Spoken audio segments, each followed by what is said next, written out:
ये कहानी है गौतम बुद्ध और एक दुखी भिखारी के बीच की बुद्ध मॉरल स्टोरी, जिससे जीवन का बहुत अच्छा ज्ञान मिलता है। एक बार महात्मा बुद्ध एक गांव में अपने शिष्यों सहित घने पेड़ की छांव के नीचे बैठे थे।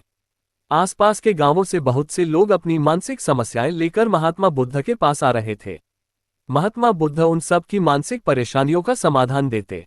सब लोग खुशी खुशी अपनी समस्याओं का समाधान पाकर वहां से लौट रहे थे। वहीं से कुछ दूर बैठा लोगों को बुद्ध के पास जाते देख एक दुखी भिखारी अपने भाग्य को कोसता हुआ यही सोचने लगा कि अभी कुछ देर पहले तो ये लोग दुखी मन से मुंह लटकाए उन महात्मा के पास गए थे, और अब इतना खुश होकर कैसे वापस लौट रहे हैं। आखिर माजरा क्या है, जरा मैं भी जाकर देखूं कि वो महात्मा ऐसा कौन सा खजाना बांट रहा है इन लोगों को। वे इतने प्रसन्न हुए कि उनके चेहरे लाल हो गए। जब वो दुख भिखारी कुछ नजदीक गया तो उसने देखा कि ये महात्मा तो लोगों को प्रवचन देकर लोगों के दुख का निवारण कर रहे हैं। ये देखकर भिखारी के मन में भी तीव्र इच्छा हुई कि क्यों न मैं भी इन महात्मा को अपना दुख बताऊं। मुझे भी अपने दुख का समाधान अवश्य मिलेगा। बस फिर क्या था, समाधान पाने की लालसा लिए भिखारी महात्मा बुद्ध के सामने पहुंचा और हाथ जोड़कर प्रणाम करते हुए बोला, हे महात्मा बुद्ध, मैं भी लोगों की मदद करना चाहता हूँ। मुझे लोगों की मदद करने की बहुत इच्छा है, लेकिन मैं कैसे मदद कर सकता हूँ। मैं बहुत गरीब हूँ। मेरे पास न तो पैसे हैं और न ही कोई ऐसी चीज जिससे मैं किसी की मदद कर सकूं। मैं कोशिश करने पर भी किसी की मदद नहीं कर सकता। मुझे भगवान ने इतना गरीब क्यों बनाया। हे महात्मा, मुझ पर कुछ कृपा करो। इतना बोलते हुए भिखारी रोने लगा।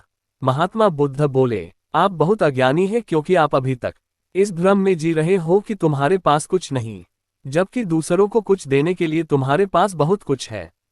तुम बिना धन और वस्तु के भी दूसरों की मदद कर सकते हो। तुम्हारे पास जुबान है जिससे तुम मीठे शब्द बोलकर किसी के दुखी चेहरे पर मुस्कान ला सकते हो। इन्हीं शब्दों की ताकत से तुम किसी के भी टूटते हौसलों को फिर से मजबूत कर सकते हो। इन शब्दों की शक्ति से आप किसी के भी मन में सकारात्मक विचारधारा के बीज बो सकते हैं और उसे गलत रास्ते पर जाने से रोक सकते हैं। तुम्हारे दो हाथों से किसी भी कमजोर या लाचार व्यक्ति की सहायता कर सकते हो। आपके दो आंखें किसी अंधे को रास्ता दिखा सकते हैं। तुम किसी के लिए दुआ कर सकते हो। ये हो सकता है कि उनके बुरे काम फिर से हो जाएं। आप किसी के अच्छे स्वास्थ्य की कामना कर सकते हैं, लेकिन अज्ञानतावश तुम अब तक इस बात को समझ नहीं पाए और इस भ्रम में अब तक जीते रहे कि तुम्हारे पास मदद करने के लिए कुछ नहीं। किसी की मदद करने के लिए धन और वस्तु का होना अनिवार्य नहीं है। बिना धन और वस्तु के भी हम कई प्रकार से लोगों की मदद कर सकते हैं। महात्मा बुद्ध के ज्ञान से भरे ये सुंदर शब्द सुनकर भिखारी के चेहरे पर मुस्कान आ गई और वह खुशी से झूमता हुआ वहां से चला गया। महात्मा बुद्ध की इन बातों से बहुत कुछ सीखा गया। आजकल बहुत से लोग ये सोचकर दुखी होते हैं कि मेरे पास ये नहीं है, बल्कि जो आपके पास है उसी में संतुष्ट रहना सीखें और बिना मतलब के लोगों की मदद करें। इन्हीं से आपको परम सुख की प्राप्ति होगी।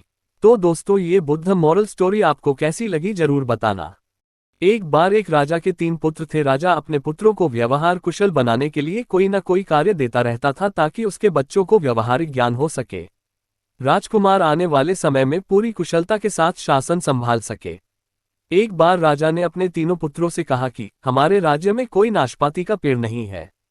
मैं चाहता हूं कि तुम तीनों जाकर नाशपाती का पेड़ ढूंढ कर आओ। वहां से लौटकर मुझे बताना कि नाशपाती का पेड़ कैसा दिखता है। लेकिन मेरी एक शर्त है कि तुम तीनों 4-4 महीने के अंतराल में नाशपाती का पेड़ देखने जाओगे, और जब तुम तीनों उस पेड़ को देखकर आओगे फिर उसके पश्चात में 3 दिनों से एक साथ सवाल पूछूंगा। तीनों राजकुमार 4-4 मास के अंतराल में नाशपाती का पेड़ ढूंढने गए। नाशपाती का पेड़ दूसरे राज्य की सीमा में था। बारी बारी से तीनों पेड़ का निरीक्षण कर वापस लौट आए। जब तीनों राजकुमारों ने नाशपाती का पेड़ देख लिया तो राजा ने तीनों को बुलाया। राजा ने तीनों से पूछा कि बताओ, नाशपाती का पेड़ कैसा दिखता है। सबसे बड़ा राजकुमार कहने लगा कि पिताजी, नाशपाती का पेड़ एकदम से रूखा सूखा बिना पत्तियों का पेड़ है। तभी मझले राजकुमार ने उसको टोकते हुए कहा कि पिताजी, नाशपाती का पेड़ तो पत्तियों के साथ हरा भरा था, बस उसमें एक ही कमी थी, उसमें कोई फल नहीं था। सबसे छोटा राजकुमार ने उसकी बात बीच में काटते हुए कहा कि भैया, यह आप क्या कह रहे हैं। नाशपाती का पेड़ तो फलों से भरपूर था, आप जरूर कोई और पेड़ देखकर आए हो। इस बात को लेकर तीनों राजकुमार बहस करने लगे।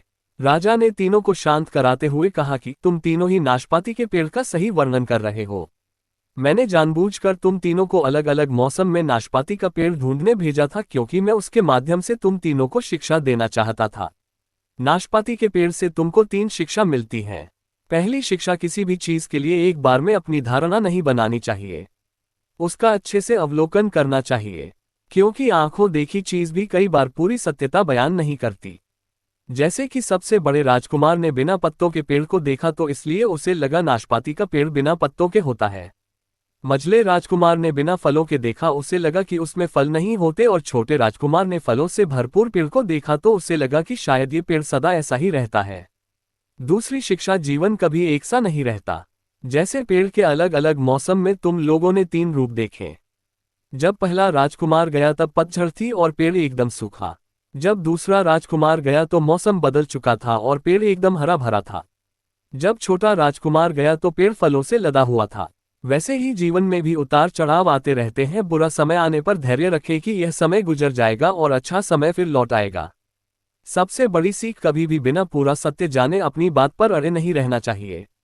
दूसरों की भी बात सुननी और समझनी जरूरी है, तभी हमें किसी चीज का पूर्ण ज्ञान हो सकता है। ये दुनिया ज्ञान से भरी पड़ी है, यदि हम धैर्य से दूसरे को सुनेंगे तभी हम उस ज्ञान का लाभ ले पाएंगे। अगर आपको हमारी यह कहानी पसंद आई है तो हमारे चैनल को सब्सक्राइब जरूर करें, क्योंकि मोटिवेशनल कहानियां हमें प्रेरणा देती है। कहानियां से हमें जीवन के बहुत से सबक सीखने को मिलते हैं।